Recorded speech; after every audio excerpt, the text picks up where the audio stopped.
Z Wild here. Press subscribe for more exploration videos and guerrilla gardening videos. I'm in this wild bit of woods, perfect bit of woods really, because it's got a lovely stream going along it. I've actually videoed this once before, because over there is an abandoned mine shaft which is full of water. It's through here, I think.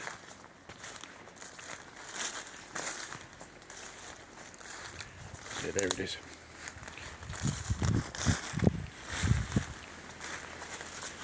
And my plan is to do some guerrilla gardening here, to put in some cuttings. See, this is probably a collapsed shaft, so best not to walk around this area too much, because there's a bit of a dip, I don't know if you can see it, and then a bigger dip over there which is actually full of water. There's the main shaft, it's collapsed, full of water. Hasn't collapsed, sorry, it's just full of water. My plan is, so I'm always looking for places to do cuttings. I haven't got a garden really, so I'm always looking for a place not too far from home where I can grow cuttings to sell. I'm talking about shrubs, hedges, gristleine, or maybe other types of hedge. And this could be a perfect place.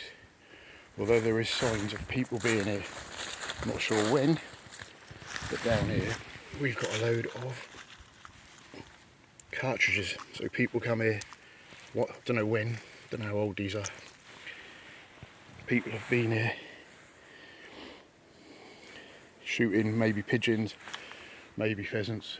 There is pheasants about, and I came to this spot along the stream. Came from that direction. There's my bag, my trowel. Can't see the trowel, can you? There it is. Got to be careful I don't lose that. And the footpath isn't that far in that direction. Be a great place to camp. I think I can hear horses. Someone riding a horse. Not far off. But you can see it's hardly visited. That little path that crosses the stream here could be occasionally used. If I play my cards right, I can do cuttings and they won't even notice they're there. They'll just look like part of the scenery. I love doing cuttings, rooting cuttings. And I'm thinking the area to concentrate on is here, because all this means there's a lot of light comes in here. All these brambles means there's plenty of light, whereas over there it's ivy, it's much more shade. This would be an ideal place to start putting in cuttings amongst the brambles. I'll probably cut the brambles down a bit, but not too obvious. Maybe take out one or two of these hazel. I might even coppice this hazel to let in a nice bit of light, just on even more light down here. Not sure which direction south is, but the hazels appreciate being coppiced, so I won't be doing any harm if I might pollard it up to about head height. It's probably my first job I'm going to do that. And also, this is a lovely, seeing the time, 3:50. This long branch here is a willow, and it's a lovely branch covered in moss. But if I take out the higher part of this branch, which hasn't got much moss on it, there's a bit more light coming in here. But I leave this lovely branch as a feature. And somewhere around here I'm going to put up a tent and camp here every now and then. I won't leave a permanent tent. I think I'll have to bring one with me every time I come, or just a tarpaulin, and have a quiet day gardening in the woods. So like I say, there's the area. Very brambly, lots of light gets in, ideal. So Z Wild here.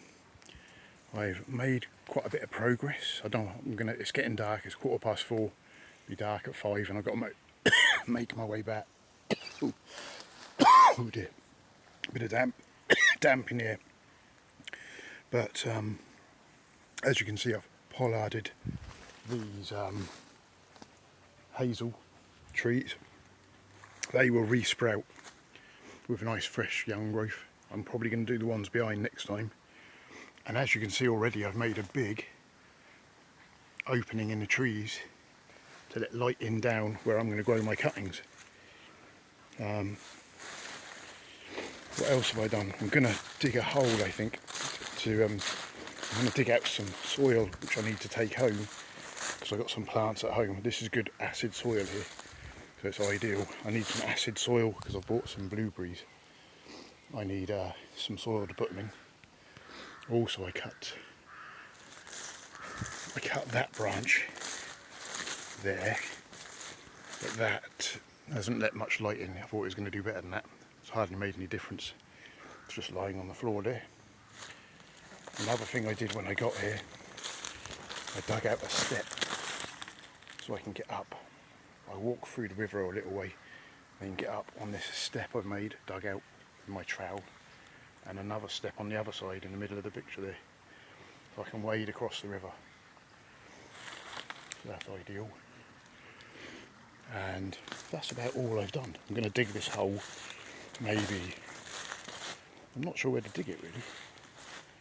I'll have to decide.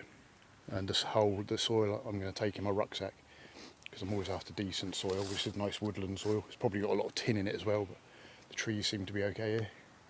Should be very acid. So what I've done now is I've just rubbed mud into these freshly cut branches so that it's not very noticeable. It looks noticeable in this camera, but actually it's not that noticeable with human vision. It looks like it's been there quite a long time. Shame I can't capture it on this camera. I didn't do the one up there. You can see that's a lot brighter. Just in case people pass, I want it to be less noticeable. It's not that important. I'm not going to put a huge amount of cuttings in there. So they might just think they're just naturally growing there amongst the brambles.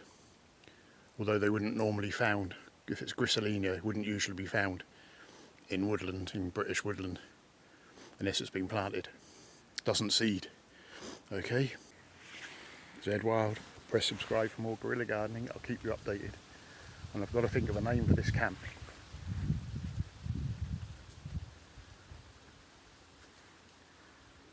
I might call it Camp Pheasant, or something along those lines. Okay, Zed Wild, over and out. I saw a pheasant today, that's why.